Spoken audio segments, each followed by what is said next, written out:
At first I thought Jordan Peele firing his management team for missing out on the chance to produce this movie was a bit of an overreaction, but now that I've seen the movie, I totally get it.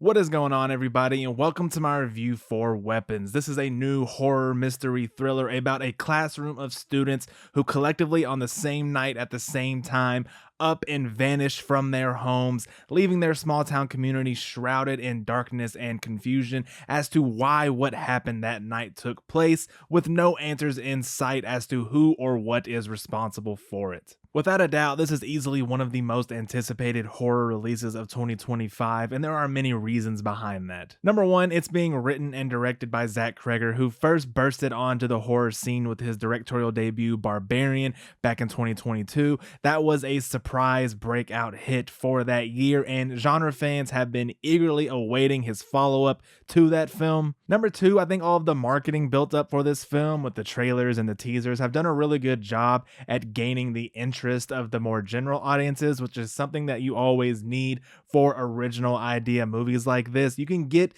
the core horror fans interested in your movie, but you also want to get the general audiences and their eyes on it as well, and I think they have done so effectively. And then lastly, which is kind of just a cherry on top here and something that I touched on at the top of the video, there was a viral story that got put out that Jordan Peele, one of today's most important voices in horror, was so upset with his management team for missing out on the rights to produce this movie that he completely severed ties with them. And when you're someone as influential and attention grabbing as Jordan Peele, if you are interested in a project and are so upset that you don't get to have your name attached to it to the point that you fired the people that are responsible for you missing out on that opportunity, you are going to get the eyes of pretty much all levels of movie fans interested in this project even more. And so all of these things have come together to have the hype train for Weapons fully gassed up and rolling steadily into the release date. And I myself was firmly on that hype train and was so from the beginning. I was a really big fan of Barbarian.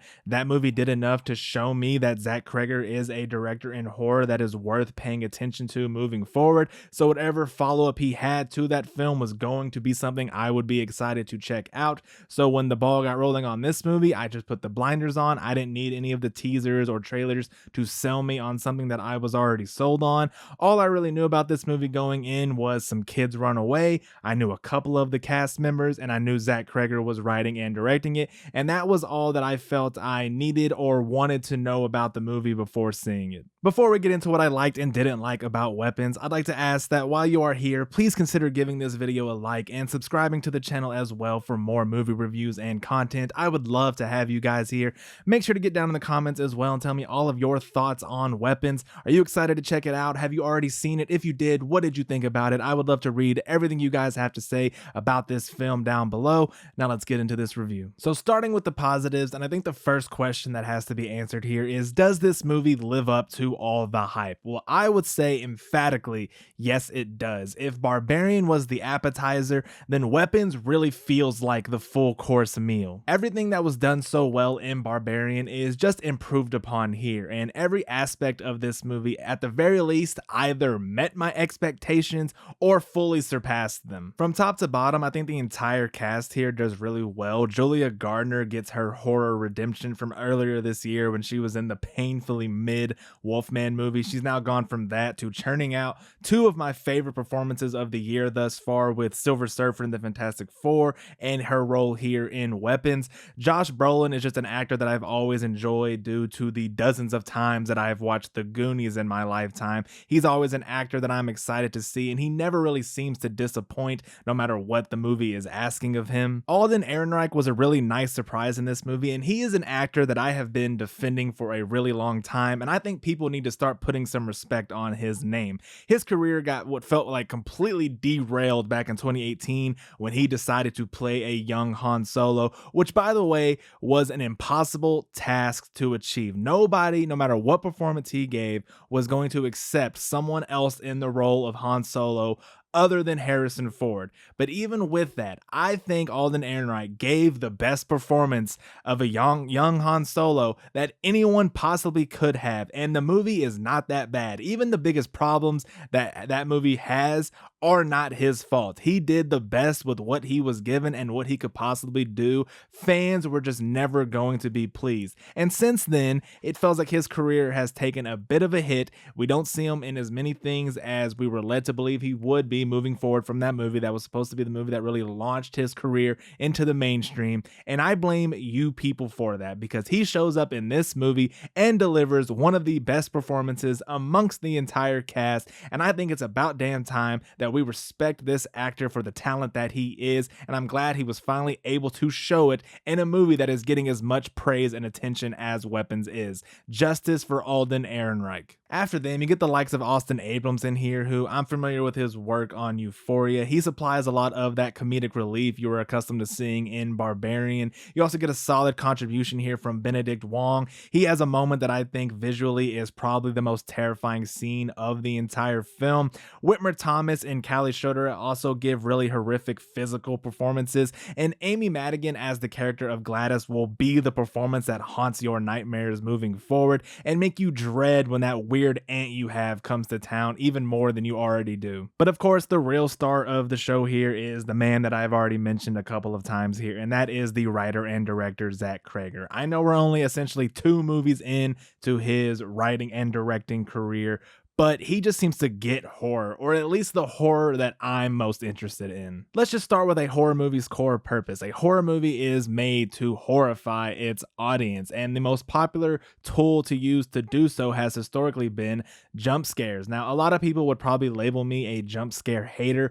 I wouldn't call myself that. I'm more of a cheap, unearned, predictable jump scare hater, but I do think they still have their place in the genre of horror. I just think that they tend to be overly relied upon at times. But in only 2 movies, I think Zach Cregger has already been able to display that he has a very versatile tool set as it pertains to methods that he can implement to scare an audience. He still knows how to utilize jump scares. There are a few in here, and they are either effective or inoffensive. He knows how to use the power of silence. He has a good usage of body horror and gore. And something that I think is hard to achieve that he does so in this movie is that, anyone can get you with a jump scare. It's a very quick, loud, split-second reaction. But I think real talent in terms of scaring someone is shown when you can introduce something like in the distance and kind of just have it get closer and closer, or you really just have to focus on it and it gets scarier the longer that you have to look at it. I think that is something that only really smart horror minds can really pull off. And Zach Cregger does so multiple times in this movie, and it actually was doing pretty well at making me uncomfortable. And I'm not someone that ever really gets freaked out in movies, and so it was really refreshing to see, and it's nice to see that already he's got a very firm grasp on what it takes to be effective in terms of delivering a scare in a horror movie. Just delivering good scares, though, does not always guarantee a good horror movie. There are plenty of bad horror movies that may have had really effective scares, and unless you're seeking out to just make some dumb fun like a lot of slashers typically are, you need to find ways to also make your story interesting, either narratively or conceptually. And I think in these 2 movies, Barbarian and Weapons, Zach Cregger has also displayed his ability to do that as well. I think for many years to come, he's going to become one of the more prominent voices and visionaries for this new sort of subgenre that I've noticed start to develop over the last couple of years, one that I'm now starting to call post-elevated horror, because in the mid to late 2010s, elevated horror became a really prominent subgenre within horror. It's where you were getting a lot of A24's most prominent work, and you had filmmakers like Ari Aster and Jordan Peele and Robert Eggers really starting to pop off and deliver a lot of high concept horror. But it's a subgenre that has always been polarizing, where if you like it, you are considered to be pretentious, and if you don't like it, well, you just don't get it. I think when a lot of people try to do the "if you didn't like it, you just didn't get it" argument, they're putting all of the blame on the viewer's shoulders and absolving the movie of all responsibility, because sometimes not getting a movie is not the viewer's fault. It is the movie's fault, because there are plenty examples of movies where the filmmaker, their desire to explore these certain concepts and ideas, they will do so at the expense of the effectiveness of the movie itself. As much as I love love Jordan Peele, I think Us is a perfect example of this, where the movie is good for a lot of it, but then towards the end, it really starts to muddy up the works. And the focus on all of these themes that Peele is trying to explore makes the movie not land as effective or as well as I think it possibly could have. And that is not the viewer's fault. That's not me not getting it. I get what the movie is trying to say, but it does not make for a satisfying conclusion to what had thus far been a really solid movie. And if you are someone who does enjoy a lot of these elevated horror movies, then I think you also need to be able to understand why some might not enjoy them as much as you do. And I think you are pretentious if you do just kind of shrug them off as being dumber than you for not liking a movie. I think that's an awful way to discuss film. But I think this new kind of subgenre within a subgenre that I'm now starting to notice, a perfect balance is being struck between those two polar opposing viewpoints. And we're starting to get these horror movies that are about something. They have metaphors and symbolism and deep messaging within them, but you can ignore all that and still enjoy it as just a plain and simple horror movie. Take a movie like Companion that came out earlier this year, a movie that I absolutely loved, will probably finish the year within my top 5, if not my top 3.